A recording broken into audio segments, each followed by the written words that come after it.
మారదాం. మార్చుకుందాం. నిన్న మా నాన్న నన్ను మా అన్నయ్యని బెల్టుతో కొట్టారు, క్లాసులో తన ఫ్రెండ్ హరితో చెప్పాడు సిద్ధూ. ఎందుకు కొట్టారు? అడిగాడు హరి. ఫోన్ చూస్తున్నామని చెప్పాడు సిద్ధూ. మరి ఫోన్ చూడటం ఆపేయొచ్చు కదరా అన్నాడు హరి. మీ నాన్న నిన్ను కొడతారా? అడిగాడు సిద్ధూ. కొట్టరు. అసలు కొట్టడం తప్పని మా అమ్మానాన్న చెబుతారు అన్నాడు హరి. ఈ మాటలు ఏ తరగతి పిల్లలు మాట్లాడుకున్నారో ఊహించగలరా? ఎల్కేజీ చదువుతున్న పిల్లలు, అంటే 4 సంవత్సరాల వయసున్న పిల్లల మధ్య సంభాషణ ఇది. నా కొత్త పెన్సిల్ చూడరా, దీనికి వెనకాల రబ్బరు కూడా ఉంది.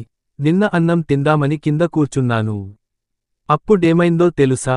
పర్రుమని నా నిక్కరు చిరిగింది అంటూ ఆ 7 పిల్లలు ప్రతి విషయానికి ఆశ్చర్యపోతూ, ఎంతో హుషారుగా, ముద్దుగా మాట్లాడుకోవడం సహజం.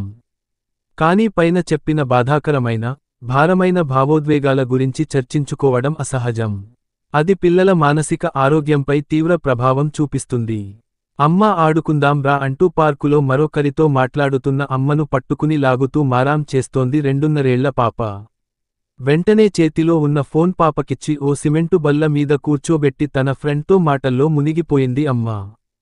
తర్వాత 20 నిమిషాల పాటు ఆ పాప తల నుంచి వెన్ను వరకు ధనుస్సు ఆకారంలో వంగి ఉంది.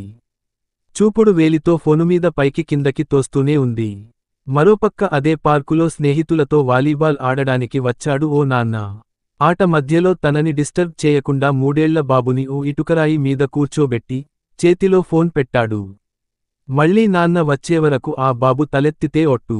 ఇలా రకరకాల సందర్భాల్లో పిల్లల్ని సముదాయించలేక వాళ్ల నోరు మూయించడానికి చేతిలో ఫోన్ పెట్టి, ఆ ఫోనుకి బానిసలుగా మార్చేది అమ్మానాన్నలే అంటే మనమే.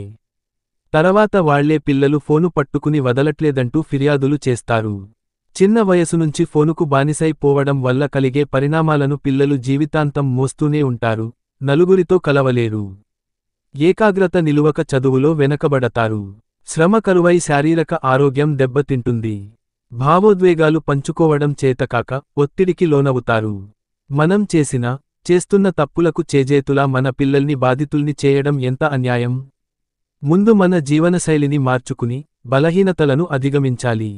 పిల్లలతో అనుబంధాన్ని అర్థవంతంగా మలచుకోవాలి. అప్పుడే మన పిల్లలు ఆరోగ్యంగా, ఆనందంగా, ఆహ్లాదకరంగా ఎదుగుతారు.